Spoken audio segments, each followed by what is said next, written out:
Ooh. Oh, thank you, Ozzy.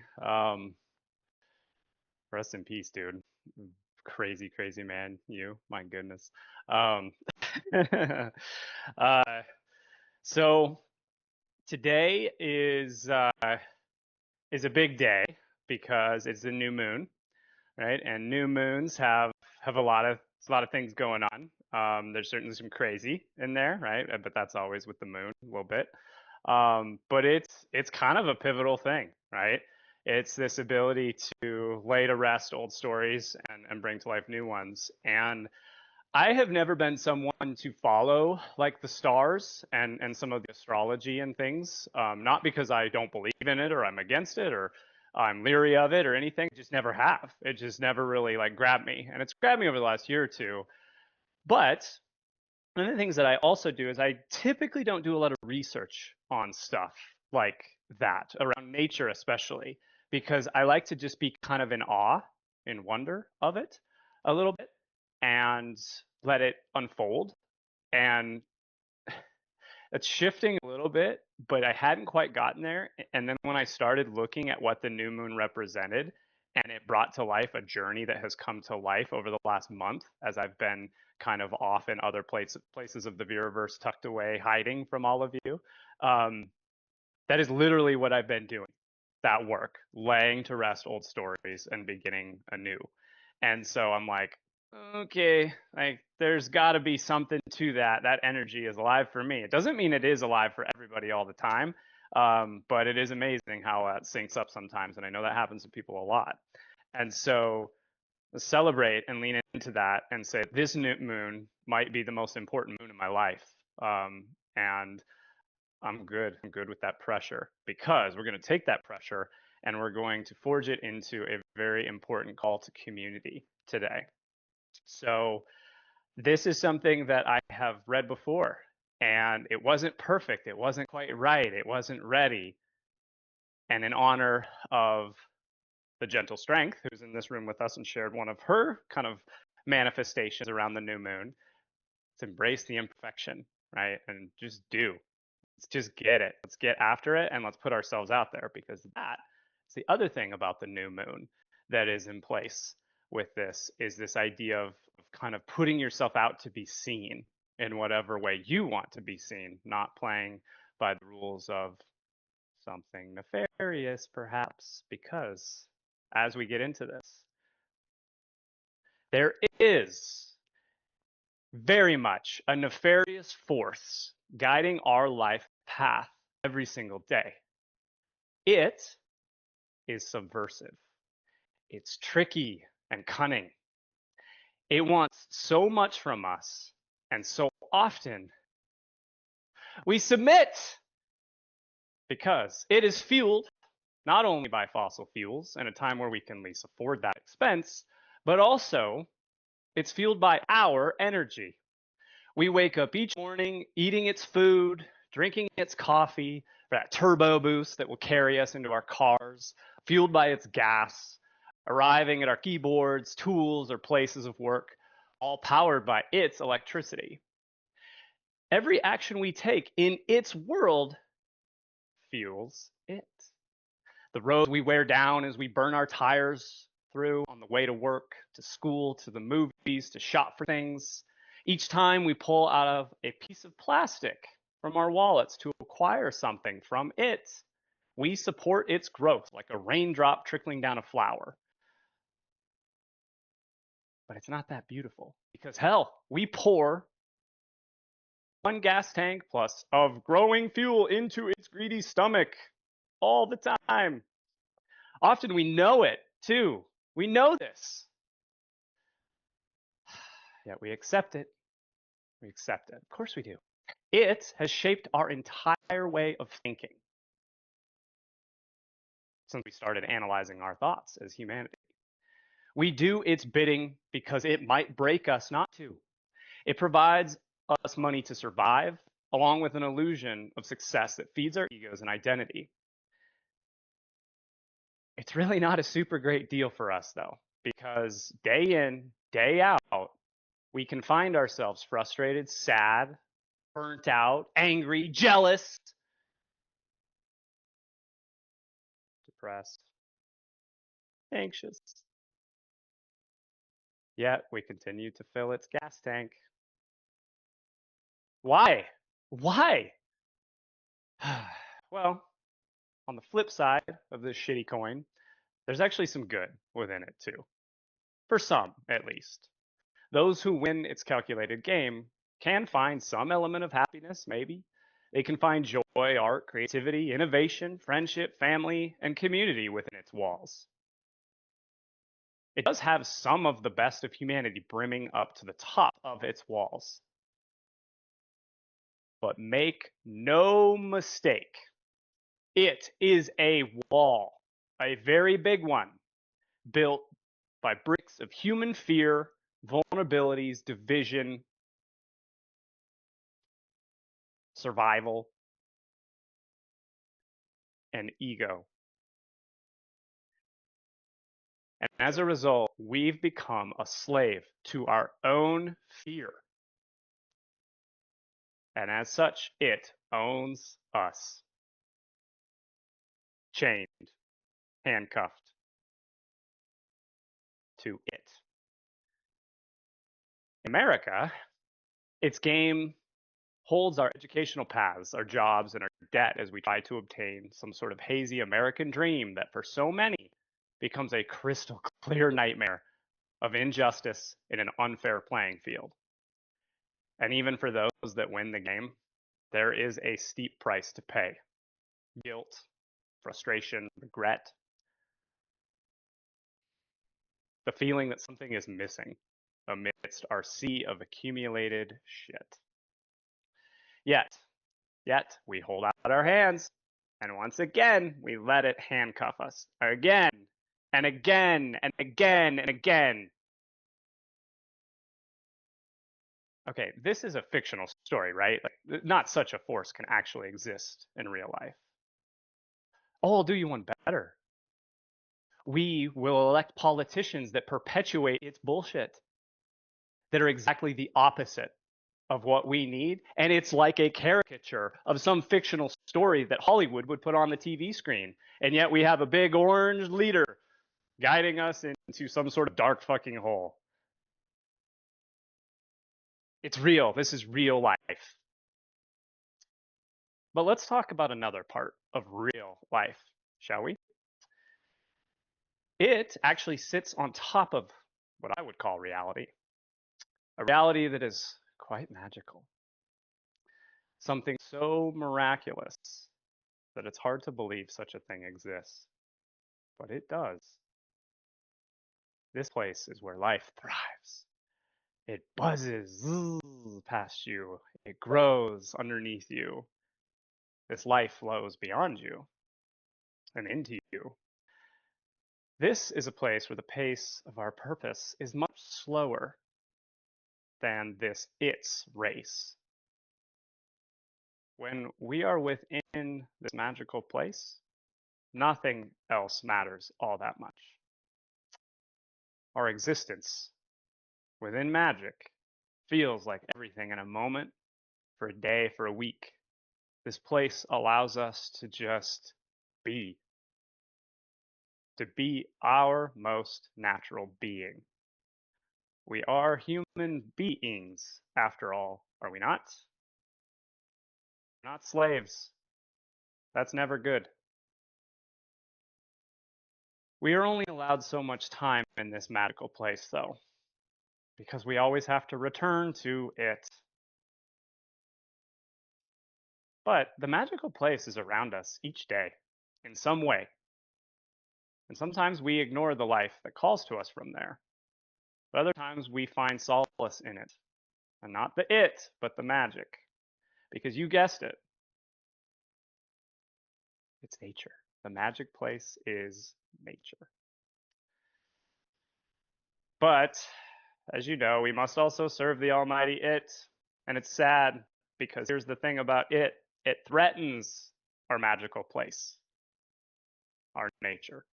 They don't exist in silos as much as it tries to build walls between humans and nature.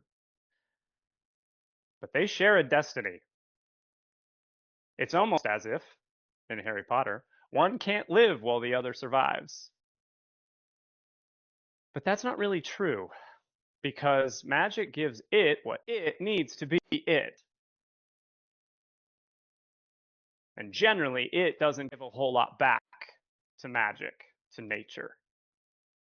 In fact, it takes, and it takes, and it takes with damage and destruction. And even when we think we are trying to do regenerative business, we are still taking too much. We are not giving back as much or more than what we take out of nature. Yet, we still choose it. All of us. We all choose it at some point. And we have to choose it more than we like. Why? It is a bit of a riddle. What isn't actually real, yet has a very real impact on our everyday lives. The magical place may die at the hands of it, yet we contribute our fuel to fuel its fire most, if not all, days of our lives. And with that, Vera Vigilantes, I ask you, who or what is it? And why do we continue to hand ourselves to it again and again and again?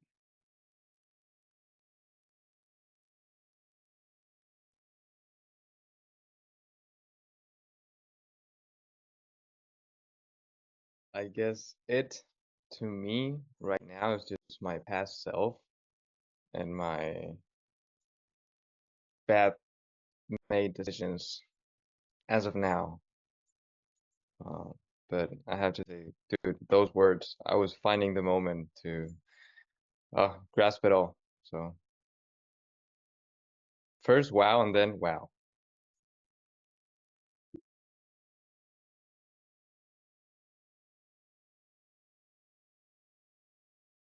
I'll pick up on that.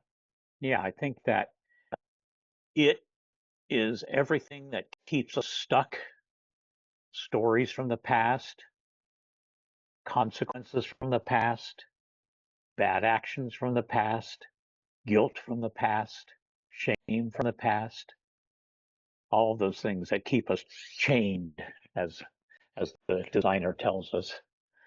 Um, yeah, and I think when we go out in nature, there's that opportunity to break free from those things and just sit with them. So, yeah, it has a tendency to control us, even when we don't want to be controlled. And, you know, nature, the Veraverse, the ability to tell different stories, that's breaking down that wall.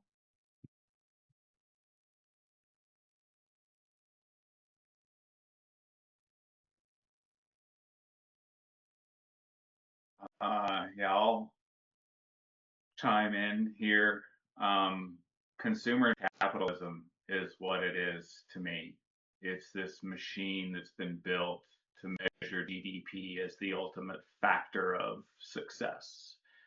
And it is programming of being productive and of happiness being purchased with the wealth you've generated, and status being the measurement of success, and um, playing your part, and eventually success will come. This illusion of a better day down the road at the expense of the present moment that we have in this world, and the reality that that's all we have is what's happening to us right now. Um, and then you take a second and you step into nature and you realize how small and insignificant we actually are in the grand scheme of the world that we live in, and how you feel at peace and at tune with the world around you. And it's so drastically, diametrically opposed to what you just were in this capitalist society of ours, that it makes you rethink what is truly important in life. But we've been programmed. I know I've been programmed very well from a very young age, um, to measure my worth and myself by the machine's ideologies. And breaking away from that is empowering, but it's powerful. It sucks you back in. There's programming in my brain that pops up on the regular to say, you're not being productive enough, or you should be doing this. And uh, it's incredibly difficult to break free of that mindset. Community helps, though. Community's key.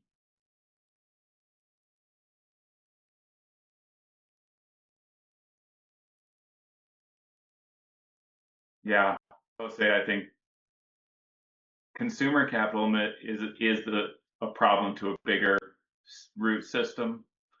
I think that uh, we've industrialization moved our society forward, right? There's a lot of gains that we made in medicine and in health and access to basic human needs, but someplace in that growth, and I do believe capitalism at one point in time had a soul. It cared. It was an active part of our communities when Main Street businesses were the primary driver of it. And even when larger industrialization came, they continued on in that process to say that we have to be good actors in our community. We have to do well. There was no legitimate financial balance sheet that supported their need to engage. It was the right thing to do. But that system shifted to greed is good, and to growth is the only measure. And we have to get back to valuing things that the system claims aren't valuable, nature being one of those, right? The primary.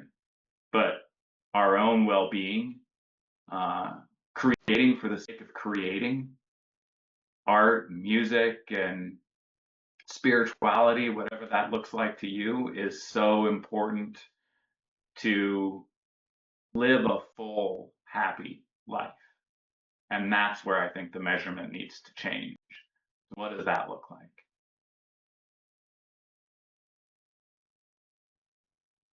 Elon Musk can go fuck himself.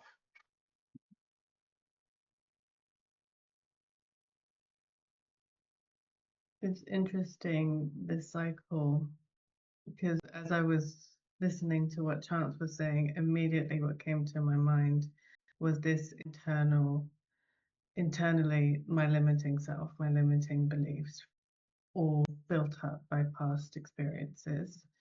And also the external of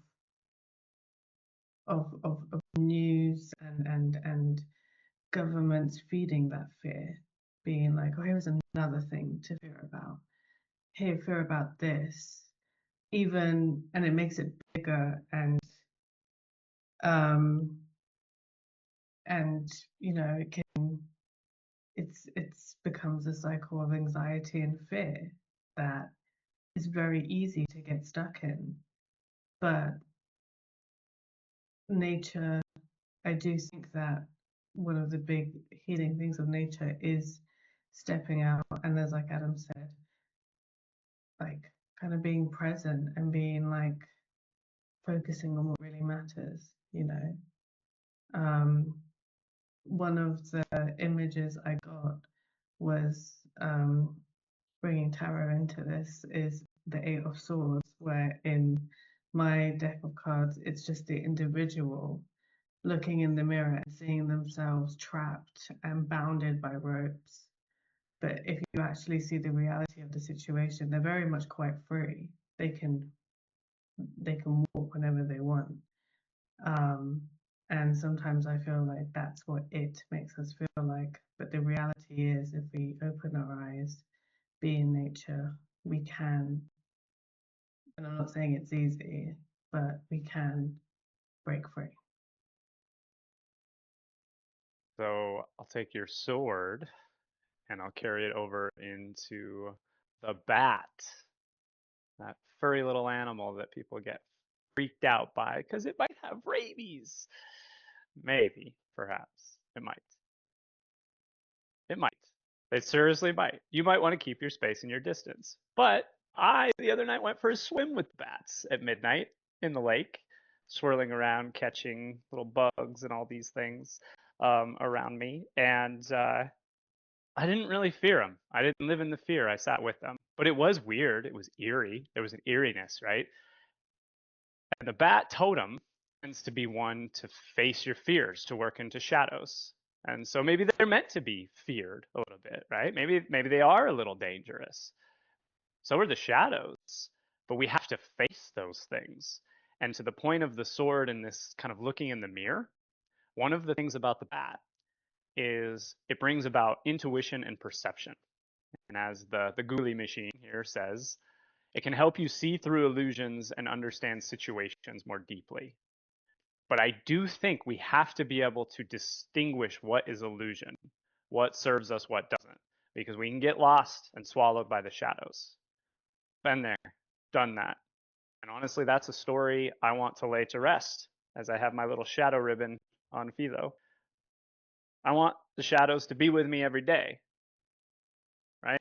But I don't want them to control me every day.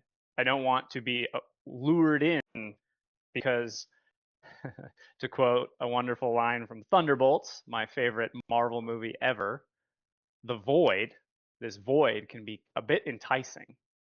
It can kind of call to you. It can become an excuse not to rise to somewhere beyond. It can be an excuse not to go into the light, to light up life for yourself and for others. It can be a reason to get us stuck. And honestly, it's one of its favorite tactics, is to keep us in that place of fear, to scare us, to divide us, to control us. We have to become masters of ourselves. But here's the thing about that. We can only master ourselves in community. Community is key. And that takes us to the next part of our journey today. It's been referenced there. What is it?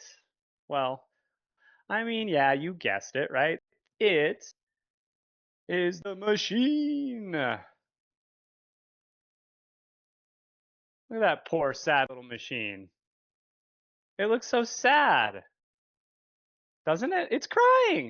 It's trapped in the forest in a wildfire because it's feeling the guilt that it did this. Why? Why did it cause this fire, this friction, this divide? Well, as I personally look to put my shadows into a different place in the way that they help me navigate life, I too want to do that with the machine and a relationship with the machine. Because we did just talk about it, the machine's got a whole hell of a lot of power. But what if that is what the machine actually looks like? What if there is a bigger problem at play? What if something is controlling that machine and making it do this? There is. There's a civilization inside this place we call the Viraverse called the Vanquish. The Vanquish designed this machine.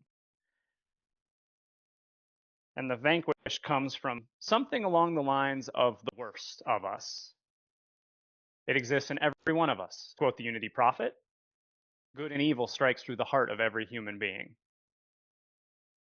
The Vanquish is that more nefarious side, a problematic nature.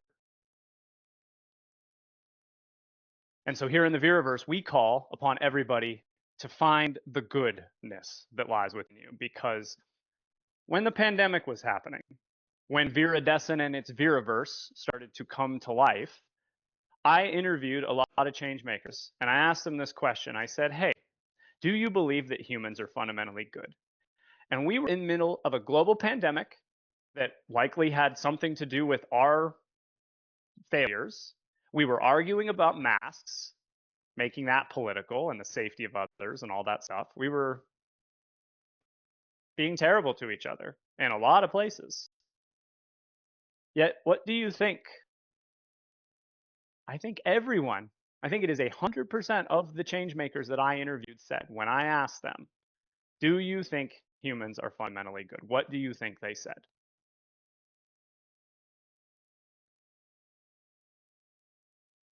Yes. Yes. Yes, indeedy. Yes, indeed, they did. And that is a special thing. And I know the people sitting in this room, and I feel pretty comfortable speaking for all of you that you believe that somewhere. Now, we have our days. We have our days where we might think, I don't know, my God, But as meditation teaches us, let that stuff float past, because what if the machine looks like this? And if the machine looks like this, its vanquished designers perhaps look a bit like that. What happened? What happened to cause this level of destruction? And as the movement guide puts in the chat, does the machine have motive? Does it have a plan and directive? Or is the machine simply a tool that has been utilized for the wrong outcomes, manipulated by the few for the benefit of the few? Oh. So it can be used for good with the right direction, encouragement, metrics of what we deem to be success and valuable. I want to touch on this for a moment before I carry on into lighter waters, calmer seas, perhaps, to say, we've kind of given a couple of people shit here in this room. Some big orange guy leader dude, and then Elon Musk can go fuck himself. Was a powerful, strong, and intense response that pretty fair. I will credit my wife for knowing that Elon Musk was bad news way before most did, actually, including me. So kudos to her brilliance and seeing through the masculine bullshit of that guy. But here's the thing. I'm going to be bold here, and I'm going to say, you know what? I think that society didn't see them. And what I mean by that is if humans are fundamentally good, then that probably means we're pretty good at love. Well, guess who didn't get a whole lot of love? The big orange man, right? Whatever you want to call Elon Musk, the Iron Man wannabe, and how dare you taint the name of my Tony Stark by ever considering yourself to be Iron Man? Absolutely not. You are not. But I think there's something there. I think love matters a great deal in what happens. And I think that in practicing love and compassion, I want to see them, as the visionary lemur would say, like kind of, neglected, ignored inner childs, right? That then found their path in the machine to get what they thought would fill that void, right? Because that void is enticing. And it's not that simple. Yeah, maybe some people are just terrible. But I think our solution here in the Veraverse, this place we're about to call for community into, is a place where we practice compassion and empathy and the whole cliche of putting ourselves in other people's shoes. Doesn't mean we don't stand up. We don't get trapped in their shoes and just like sit down and let them control us. But we do understand it. And I think that is one of the solutions to the very frictional place, the very dangerous place that we find ourselves in, because we are in a very dangerous place. But when things get bad, something activates, Paul. What activates, provocateur? Hope. Hope activates. Hope. Ow! So let's talk about hope. Hope is the fact that despite us running a machines kind of robot and rat race, although that's offensive to rat. I think it's just a robots race and get rid of that rat race thing. Rats are living beings. How about we be nice to the rats? It's robot race. We run it each day. And sometimes when we resist, it just puts more pressure on us. Pressure is so great that our soul can feel like it's cracking under its weight all the time. Yet hope always helps us get up. We hold on to something better. We do aspire for something better. And yeah, sometimes the machine uses that against us. It gives us treats like we are a dog that loves our masters unconditionally, even if that master is abusive to us, our loved ones, and a magical place, right? But yet, hope, we still aspire, despite all the tricks and the tools it uses to fuck with our heads and our hearts and our souls and our lives. Because we are natural beings. We are not machines. Movement guide. We are not productivity machines. We are human beings. Because what if we could choose that magical place, that nature? What if we could choose that as our guiding force, not the machine program?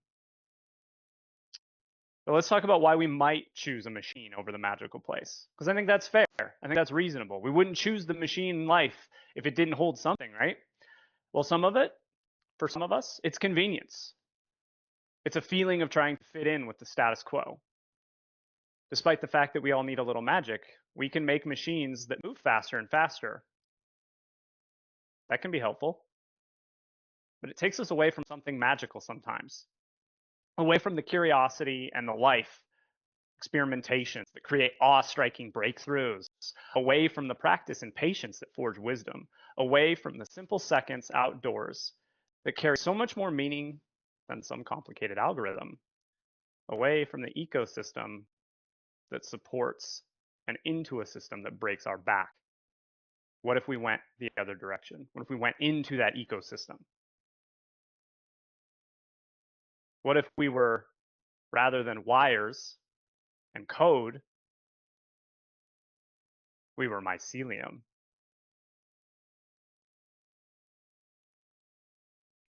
That is exactly what this community is calling upon you to do. Because there is a silver lining of this machine shadow. There is this idea of the one, a person, a community, a movement, built of small collective. Perhaps they're renegades, as Styx would sing, or rebellions, as Star Wars would celebrate. And it's always been here for a very, very long time, and it continues today. This idea of holding against the status quo, standing up to it, trying to teach it and help it see, hey, you're missing something. Status quo, machine, vanquish masters, you're missing something.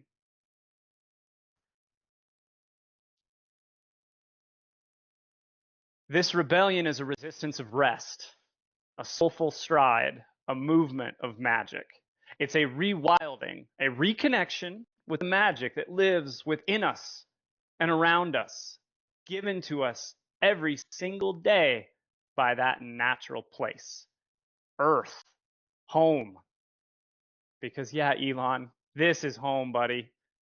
I guess probably the movement guy would be pretty happy if you just toolied off to Mars, but I think he'd probably prefer if you stopped and helped us figure this whole thing out here first. Mars is magic. We can see it though. We see it. We see it. We can look at it. We don't necessarily have to burn rocket fuel at the expense of the home that you were born from, bud. What are you doing? Don't give me any shit about Teslas being good for the environment. Nah, it's capitalism. It's a trick. But what isn't a trick is nature. It's a regeneration all the time. every single time you walk into a natural world, you learn something. Doesn't mean you're always comfortable. Doesn't mean it's always pleasant. Sometimes you get rained on. Hell, people get struck by lightning. It's dangerous. It is. It's a dangerous place. There is an element of survival, which is whereas we find compassion for the machine or the vanquished that built it, kind of makes sense we would build some walls between us and it because we're vulnerable to it. But that comes from fear of death. When really, here in this Viraverse, we tend to believe we are interdependent, interconnected, born of this natural place, one with it. And so we ask you to become a regeneration of regenerational kindreds who stand against this machine, but as double agents within its walls of division and scarcity. Because we are not here to tear the machine down. We are not here to kick that poor little robot into the fire. We're here to see the good in it, to find gratitude. Because frankly, this moment wouldn't be happening this way if a machine didn't exist. We are in a machine right now. We are connected via a machine network. But here in the Viraverse, we reframe that to really just see that as a human mycelium. It is a way in which good people can connect and do good things. We choose self-sustainability over status quo burnout. We choose personal growth over the infinite growth of a machine feeding off the soul of humanity and our planet. Can this machine be defeated? This is unclear. Maybe it's even unlikely.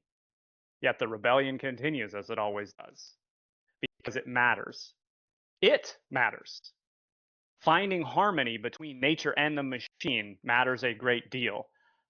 A hell of a lot more than what we would see as a soulless machine ever could. So this is where I step back in time and revisit a past self. I don't know if this self will carry on past the new moon or if I am laying part of this self to rest. I think it's a little of both, as is the human experience. But my name is not the designer. It is Chance, a hillbilly hippie writing these words as I sit by a sunrise campfire in the Swan Mountains of Montana. I had spent 2 days having some wild fun with my best friend Jake, also known as the creator. We were in a land of snails, moving at a slow and sustainable pace, letting seconds tick past us with no rush for what comes next. We sat inside the sound bath of a creek as the falling leaves of the fall season fluttered to the soil. We watched spiderweb strands float across the breeze from the tippy tops of the pine trees that smell so much of home for us Montanans. We were here, so very present in our moments together. Yet we spent some of those minutes talking of the machine. More than either of us would have probably liked back then. But as I reflect and look back, maybe that's not so bad. Because the machine is ever present, and pretending like it doesn't exist doesn't really help us. It doesn't mean we can't walk away from it, but maybe that's part of the problem too, right? Is the Viraverse escapist? No, not really. It's a reframing. It's a healthier perspective. It is a place where good people just lean into goodness. And goodness exists inside that machine world just as much as goodness exists in nature. Because don't get it wrong, folks. Nature is violent. It is dangerous, right? Sharks eat their babies or whatever. It's insane what happens in nature. And yet we do celebrate it like it is some mystical, magical place. What makes it magic is that it lives in harmony and balance at a bigger picture, right? It is equanimity, even in violent ways. Can we figure out how that can be in the machine world too? I'm not sure, but here in the Viraverse, I can tell you, I can guarantee you, that is what we are. And I know that because it has changed my life. Because not so long ago, the machine burned me and my status quo ego down to ashes. And it hurt. It hurt a lot. And it took me to some places that I still am working to recover from. But I am recovering because a healing has taken place. I joined this rebellion. I rose from those ashes. And I now stand not just with my alter ego, the designer, but right now in this Zoom room, thank you, machine, with the Vera Vigilantes, the staff of Viridescent, people that have put so much on the line to stand up for goodness. And we do stand against the status quo that shapes so much of the challenges that so many face. For me, it shaped me becoming a privileged white dude and missing some compassion along the way, missing some recognition. This stand has helped me see both what I had lost and what I had taken unfairly from others, unintentionally. And that's real. For those of you that go too hard at assuming that anyone in privilege or everyone in privilege is evil or just self-serving, that is not fair. I'm here to listen, and I am listening, and I have sacrificed a lot to listen and learn. But people that vote for Trump are not inherently evil. And we have to cut that shit out. It is more complicated than that. It's a trick. Because remember, aren't humans fundamentally good?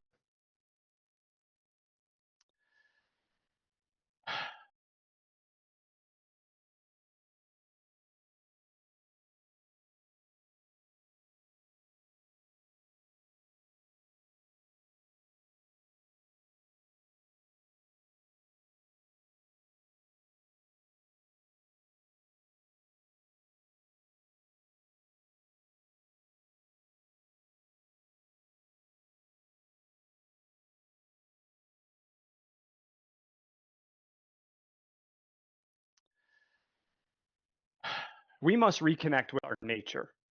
We must return home to the soul broken by marching to the machine beats for so many years, rooted in ignorance, confusion, frustration, survival mindsets, generational trauma, pains. But I'm here to tell you that broken soul can heal. I've felt it. It's regenerative. We as humans are regenerative, just like the planet we call home. We are resilient, just like ecosystems that guide this rebellion and have before the word Veraverse was ever spoken. It is possible. All of this is possible because the riddle isn't as doom and gloom as we may think. Sure, it's powerful. It is showing and wielding its power right now. And that power is brought from nefarious places. The greed, right? The hate, the racism, the anger. It's there. Some of the ultimate fuel to the nefarious parts of the machine's fire. But here's the thing. It, whatever it is, becomes powerless at the hands of a well-trained mind and a good heart,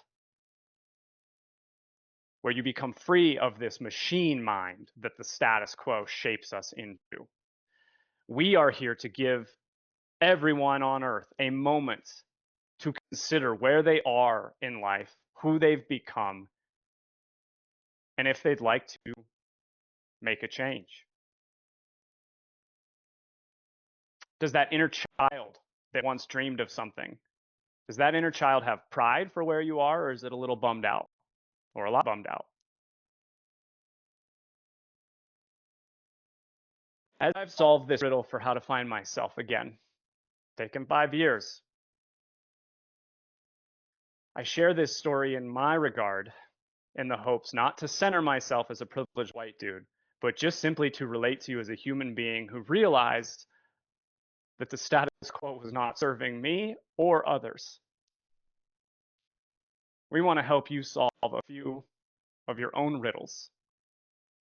We want you to have a moment to reconnect with who you want to be, not who everybody else said you were supposed to be. And that starts when we're given a name by somebody else when we're born. That is rooted in love, and we should never let go of that. But it does start a process, a machine that names us, puts us into school, pushes us towards work, and fuels it. We've got to hold on to what is really good in all of that, not what becomes problematic as it gets bigger, as it starts to serve this idea of infinitely growing at the expense of our lives, our planet, and everything around us. But holy fuck, is this complicated and hard to do. And our rebellion needs riddle solvers. We need people to help us solve the riddles because we do not have all the answers. Clearly, because despite the camping presents that my best buddy Jake and I found, we were still stuck on the machine for much of the weekend. And we are all stuck in that machine at some point. And the real riddle is, can we ever break free of the chains, the wires, and the reliance upon it and actually become masters of ourselves? The one part that is not a riddle is we just need to do it together. There is no doubt. That is fact. And not together with our political party, for example, but together. We're humans. We are one species. I know it's cliche. One love, I know. But you know what? Bob Marley was awesome. He was awesome. I think he knew what he was talking about a little bit.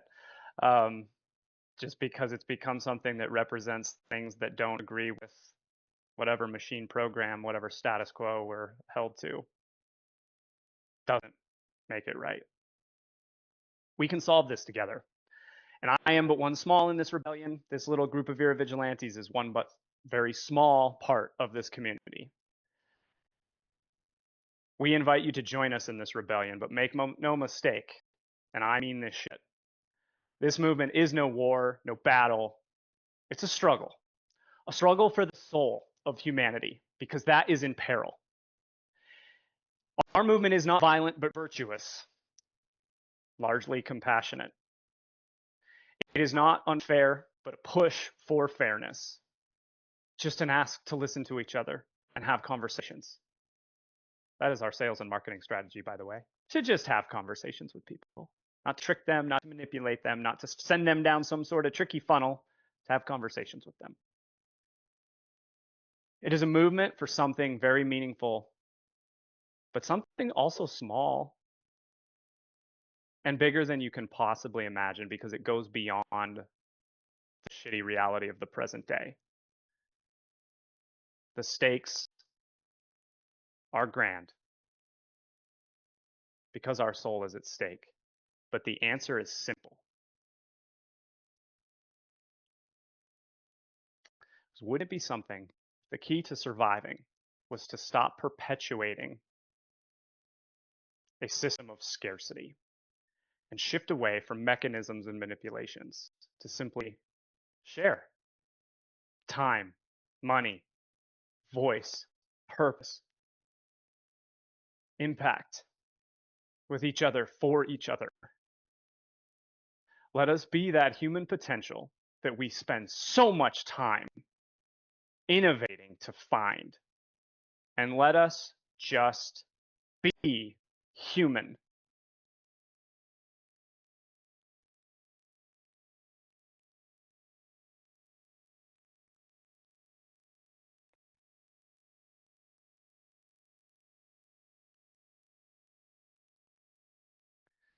The people in this room and the people in the Viraverse pulled me away from becoming something that would have made me the shittiest father in the world.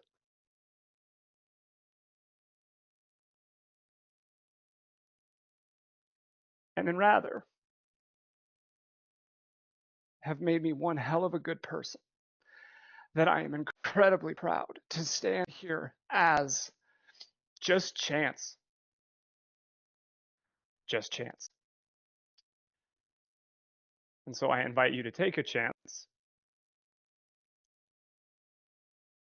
on something different, something new, because what is happening for most of us right now is not working.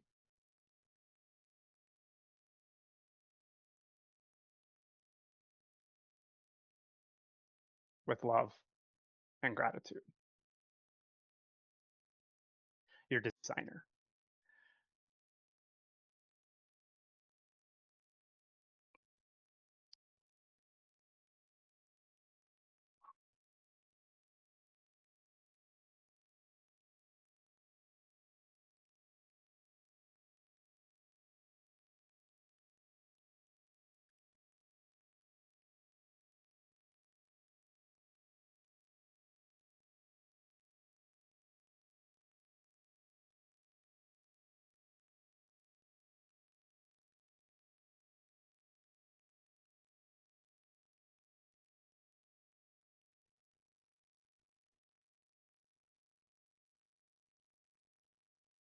So you recorded that, yeah?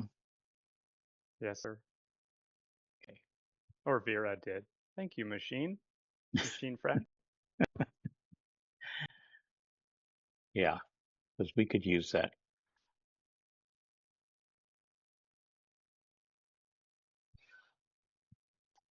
Thank you to all of you for reminding me what I am supposed to do for us. I got lost in the machine mind. Thought I was breaking free, and I was still toiling around in that little fucker. Uh, and you guys helped me because I was heading back into the void. I was. That's tricky, right? It's a riddle. Not to own I've done anything wrong or I wasn't doing the good work. I was. Clearly, I inspired all of you to be here, for sure, and I'm proud to have done that. But you guys did something more than that. You said, "Hey, Chance," I'm gonna make a joke out of this kind of because it's funny. Uh, you're not your best self, dude. Get the fuck out of here. You're not really helping us. We got this. We're gonna work on some stuff while you're out. And nothing could have been better. And you did it with such grace and such love. And you told me you just need to surround yourself in love. Perennial mystic who isn't with us in this room, but is with us every day, right, in the Veraverse. So thank you for everything that all of you have done and shared and said, and also the stepping up to the plate, because you know that feeling of relief, right? Whether it be big or small, but especially when it's big, when you just get this huge relief, right? You got away from a job that was shit. You got out of a relationship that was toxic. You got to nature and escaped the sounds of the machine, whatever it is. You know that feeling? You guys have been giving me that feeling in waves of resilience, love, persistence, ambition, returning, presence. I have never been so present than I have been these last 3 weeks. I'm serious about, well, not never. Since I started working in sustainability and really caring about doing something, it has consumed me. Sustainability became a machine and it just about swallowed me up. And so I took my stand personally because we all have to take our own stand. And then I had a community that helped me get to this place. I'm not really sure what I am anymore. I'm a love phoenix, a spirited serenity. I don't really know. I think the designer might be my job title, not my actual alter ego. I don't even know. I have no idea, but I don't care because it all just makes so much sense and it feels so good. And it's bringing me back home to what I do know also is my job title, which is to create experiences. Thank you.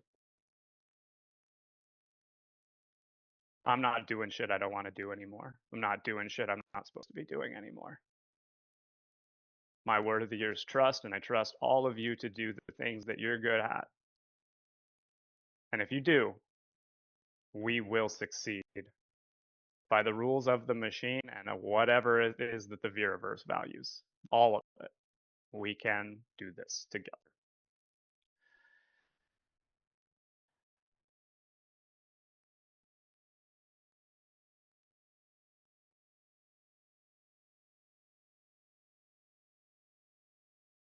And that's it for me. If anybody wants to share, say anything, or take take your leave, whatever it may be, I'll hang for a couple minutes. Hey, Chance, can I ask you a question? Or actually, can I give you shit about your favorite Marvel movie? Yeah, you can. Okay, so what's what is the biggest or best superpower of a hero?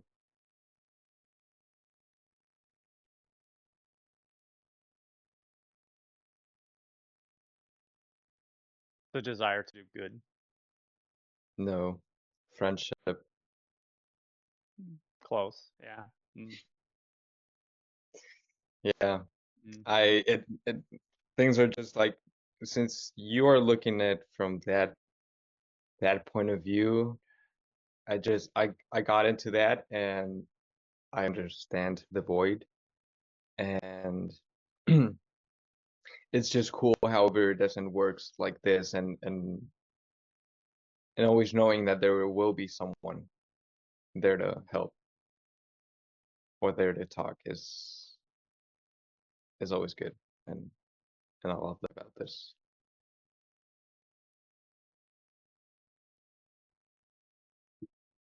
Nice. I think friendship is good. I think that was a good one, Jose. I might also say love. Love is the best superpower. That might be it. You know, and if I may have said this before, if I didn't, maybe I said it in the wisdom workshop. I don't remember, but I read something recently. You know, when you're in your final days and you're asking yourself, "What have I done?" You want the answer to be, "I have done love."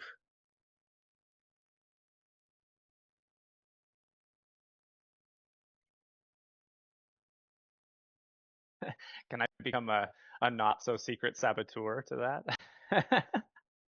So if anyone has seen The Last of Us, which is a show on HBO that is based on a video game, the whole root of that show is to show the duality of love and the incredible things that love can guide us to be and to do, and the incredibly dark things that love can cause us to do.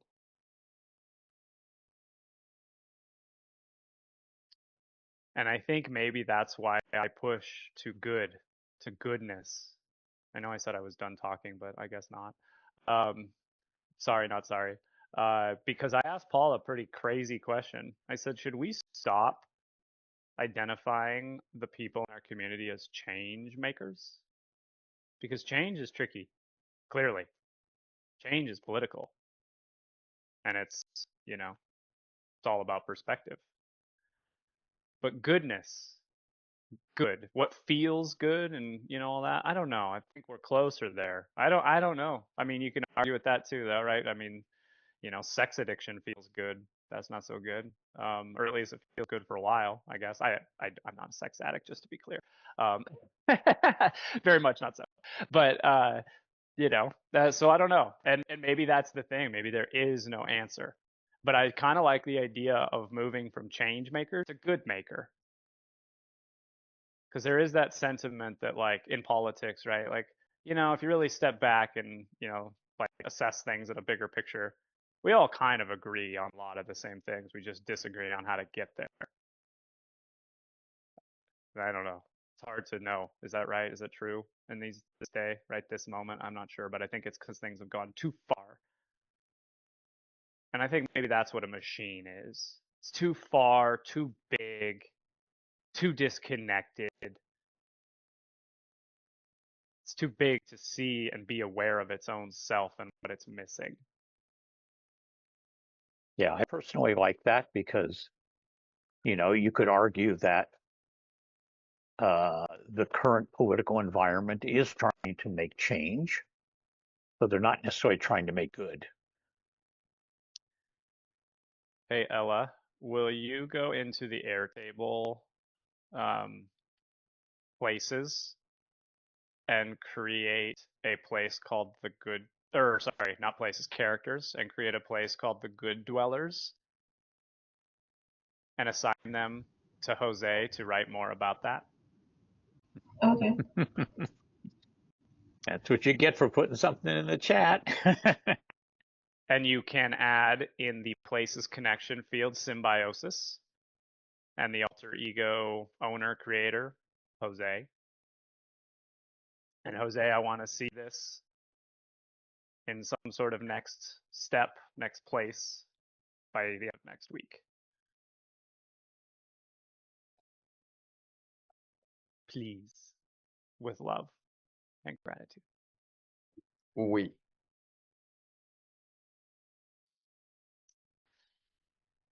So we're all still here. It's 5 minutes past time. Time's important. Efficiency's good.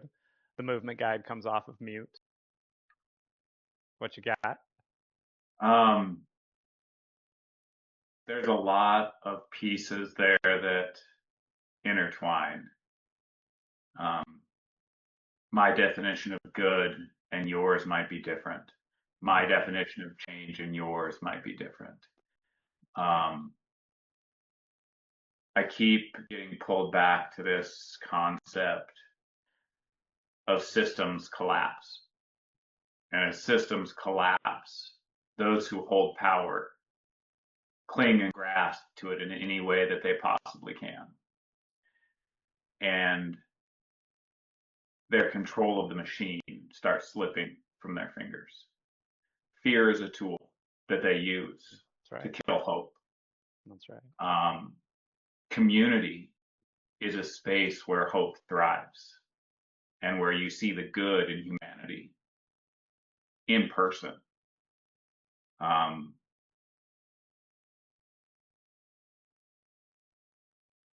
And for me, that's key right now, activating hope, because it's easy to feel discouraged and lost and powerless as this transition happens. But I believe that there's another side to it. There has to be, and it has to be better. And the ability to use the machine for good instead of extraction. The ability to use AI and the productivity we have created to provide us all the space in our time, in our days, to work less and live more, be present more, activate hope in others more is the future I want to see. And I think about, I've been watching this old series with Ewan McGregor, Long Way Round, Long Way Down, Long Way Up. Yes! Yes!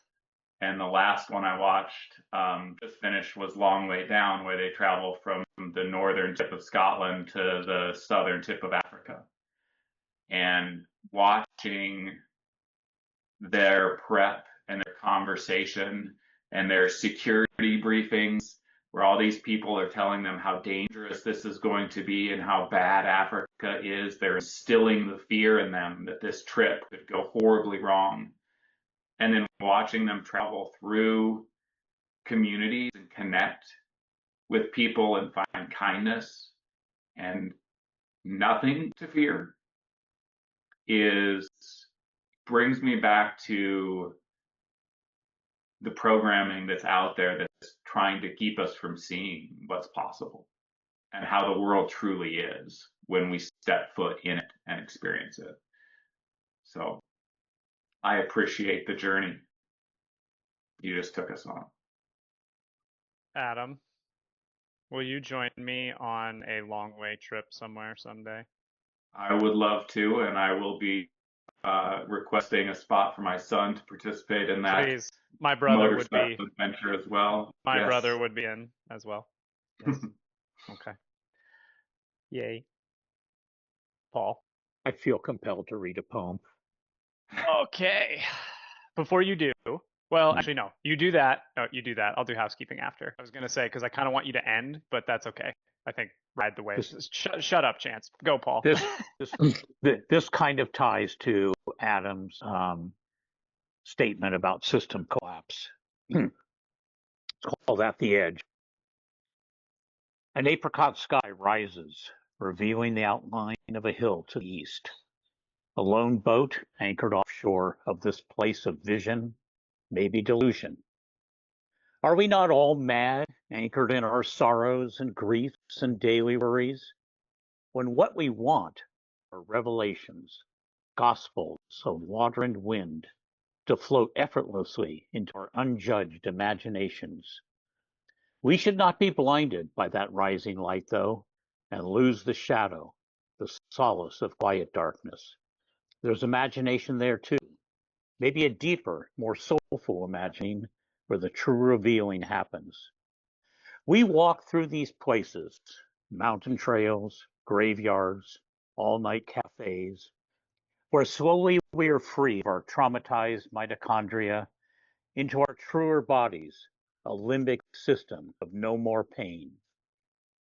We are at the edge of a decaying empire, disciples still observing, praying for the new, the replacement that will lift us up into the light of an apricot sky.